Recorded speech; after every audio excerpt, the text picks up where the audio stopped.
We had a historic pandemic wreaking havoc on communities and businesses.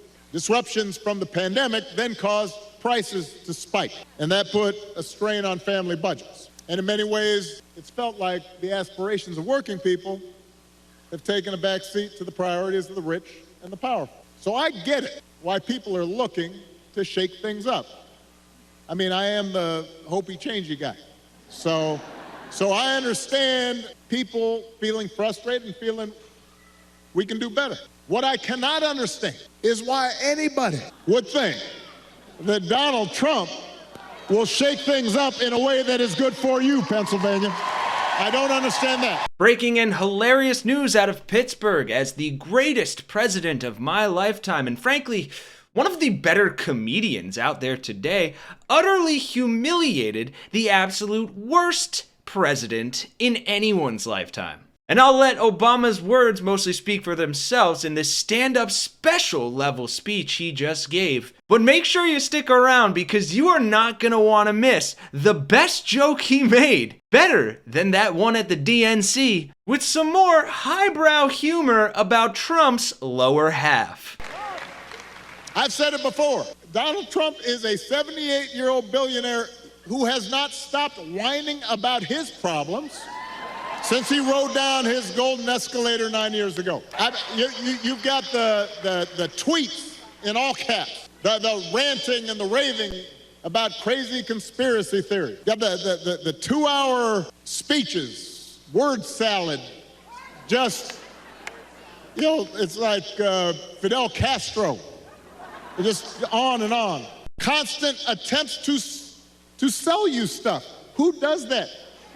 Selling you gold sneakers and a $100,000 watch and most recently a Trump Bible.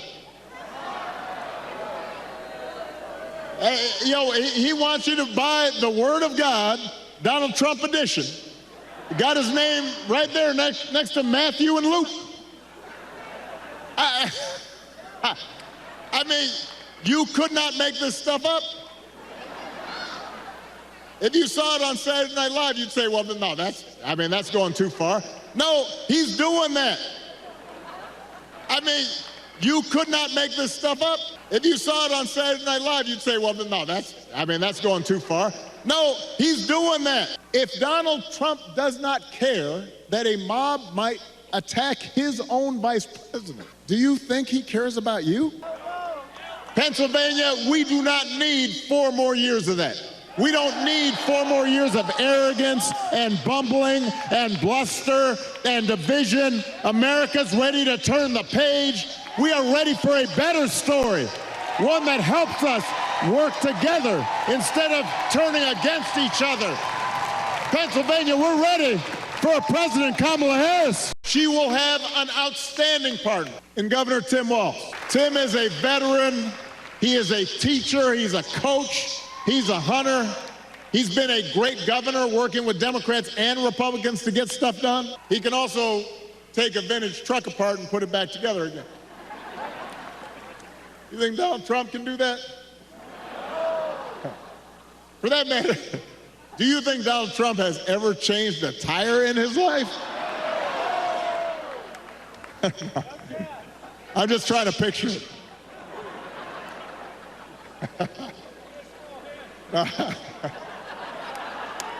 And in case you didn't hear it there, the crowd member said because he has small hands. And I have a few more brilliant moments for you here that I'm going to play real quick before we end on the other absolute zinger Obama had with help from an audience member about Trump's diaper. And then, don't boo, I'm going to break you of this habit.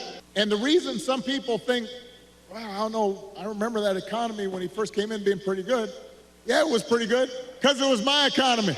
We had 75 straight months of job growth that I handed over to him. It wasn't something he did. I had spent 8 years cleaning up the mess that the Republicans had left me the last time. So just in case everybody has a hazy memory, he didn't do nothing except those big tax cuts. The other day, his running mate, J.D. Vance, had you got to vote. The other day, his running mate had the nerve to say, Donald Trump salvaged the Affordable Care Act. I mean, Donald Trump spent his entire presidency trying to tear it down. And by the way, he couldn't even do that right. And now, 8 years after he was elected, when he was asked about what he was going to do, he says he's got concepts of a plan for how he'd replace it. Now, I want you all to think about this for a second. Let's say your boss gives you an assignment, a project. He says, I need this on Friday. And Friday comes around and he says, so, did you finish that project I asked for? And you say, well, I actually haven't started, but I have a concept of a plan. Or you could try it at home. Honey, did you do the dishes? I have a concept of a plan to do the dishes. How's that gonna go over? If it wouldn't work for you, why in the heck should it work for the President of the United States? But the good news is, Kamala Harris, she doesn't have concepts for a plan. She has an actual plan to make your life better. Now, if you challenge Trump to elaborate and enumerate his concepts, he will fall back on one answer. J.D. Vance does the same thing. Doesn't matter what the issue is, housing, healthcare, education, paying the bills. Their only answer is to blame immigrants. They want you to believe that if you let Donald Trump round up whoever he wants, by the way, and ship them out, all your problems will be solved. Now, we've got real issues at the border. We are a nation of laws and a nation of immigrants. We have to make sure it's fair. There are communities at the border that can be overrun. We've got to actually solve a problem. And now for the best zinger of the night, I present to you Obama going gloves off on Diaper Donnie. For that matter, do you think Donald Trump has ever changed a tire in his life? Or a car seat? Or diapers? I remember buying diapers. I remember the first time I went in the store, right after Malia was born. I was like, what? That's how much diapers cost? I remember changing diapers. You think Donald Trump ever changed a diaper?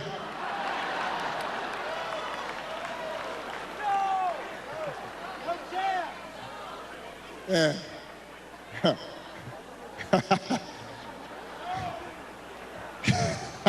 I almost said that, but I decided I shouldn't say it. And that would be humiliating in and of itself. But what makes it even better is that today, at Donald Trump's speech at the Detroit Economic Forum, his senile old decrepit ass might have actually sharted itself. See if you can hear it in this next clip. This is a catastrophe for the American dream, and a dire crisis is a catastrophe for the American dream.